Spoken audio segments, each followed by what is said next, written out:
So people ask me, FlemLo, why are you such a big fan of Jalen Hurd? And I respond, motherfucker took his destiny in his own hands.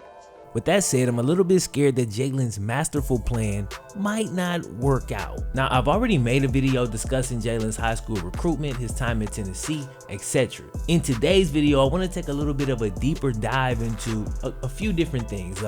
Why I'm such a big fan of Jalen Hurd, what I think his full plan is, and why I think he took such a big risk in changing positions. And lastly, and unfortunately, why I think that plan will only partially work out for him. But without further ado, y'all already know what time it is. Cue the Wayne.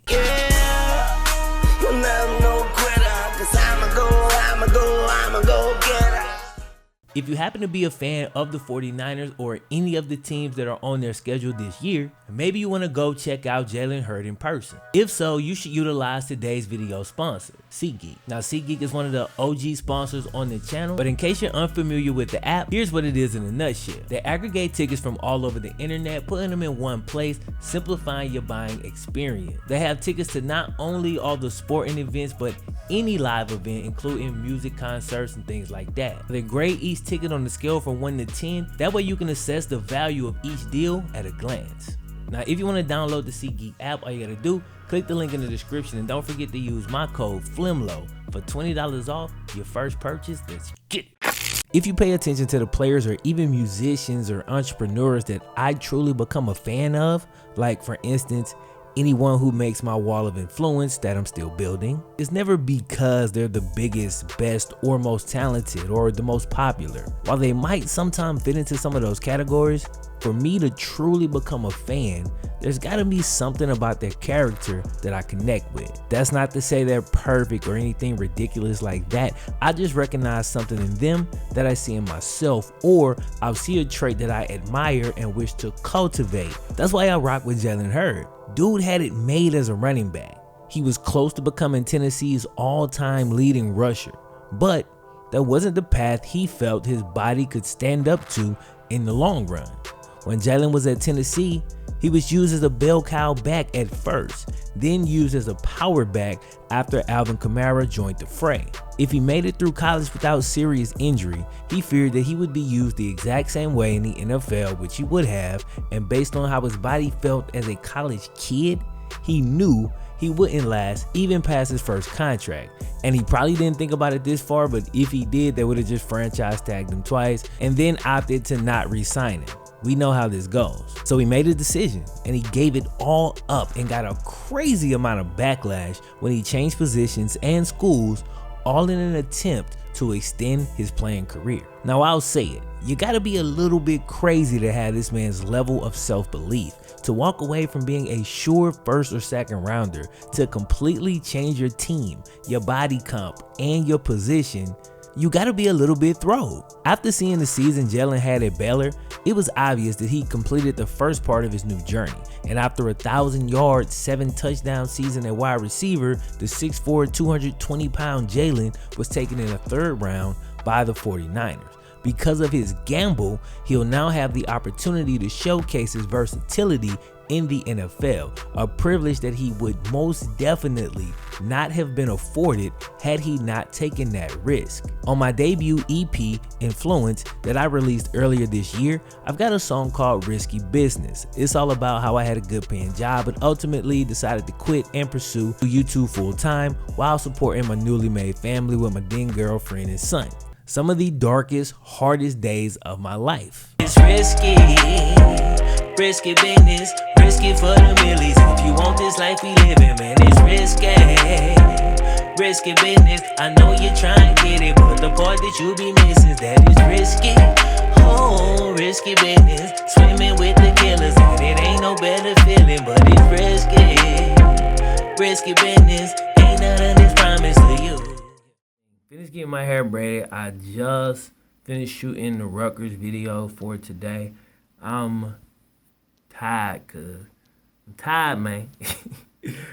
I had been dealt a decent hand with that job, but I walked away from it to gamble for the life that I actually wanted and not settle for a life I had kind of fallen into. Jalen Hurd's journey parallels my own in many ways, but if you haven't made that move yet and you're thinking about doing it, the biggest thing and the part that you just cannot miss is that these are not blind gambles. This isn't a thing where you just sit back and hope you get lucky. When Jalen left Tennessee, he could have entered the draft that year. He could have announced that he was going to be switching his position to wide receiver and that he wasn't going to be playing running back anymore. This is something you usually see with college quarterbacks who are more athletes than true QBs. And while there have definitely been some successful ones, there are plenty who weren't able to make it work in the NFL. And only the really fortunate ones actually get the time that they need to fully make the transition. I've often wondered what if players like Greg Ward or Quentin Flowers would have changed their positions earlier versus waiting until they turn pro. If they had fully embraced the position change in college, would their pro careers be going better right now?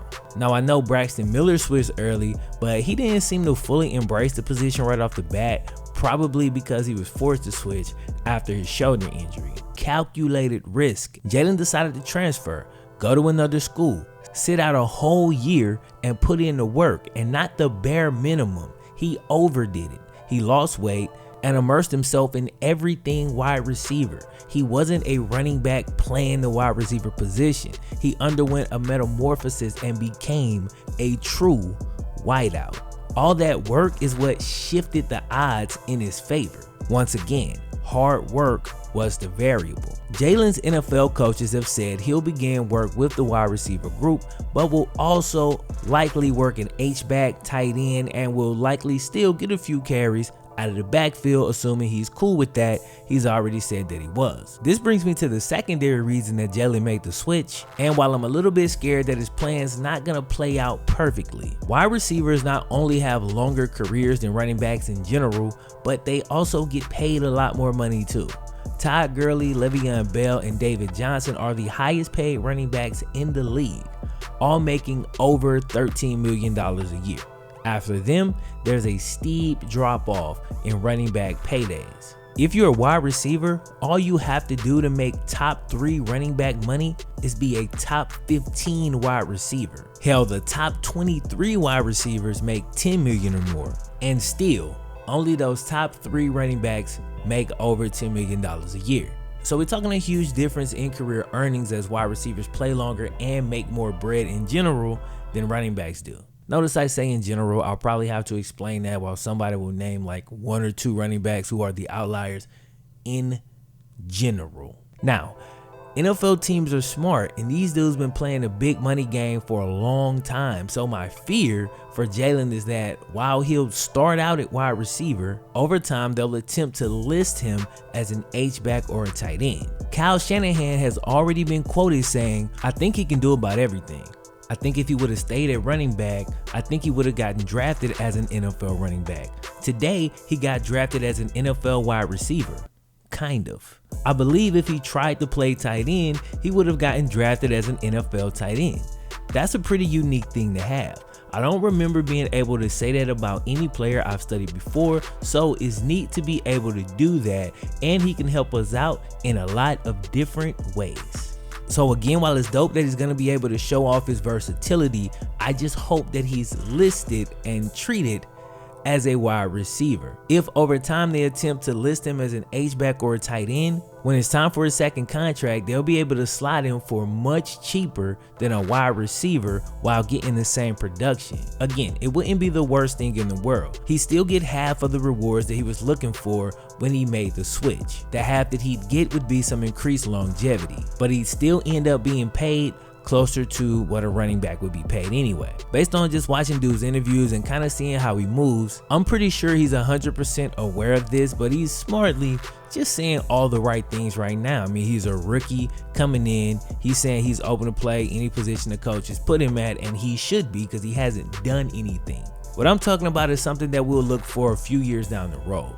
For now, he's got to prove that he's not only got the speed, but also has the quickness and the hip fluidity to play out wide. He played a lot of slot in college, so he didn't have to get off the press as much, and that's something you can see him working on in this clip. He's wearing number 17 there. You can see he even stays behind here to get a little bit of extra instruction. He's trying to get this right. Jalen Hurd is a guy who bet on himself. He broke the mold and conventional wisdom.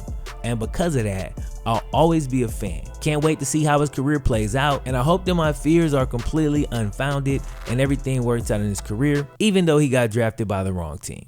My name is FlemLo Raps. I'll holler at y'all next time. One.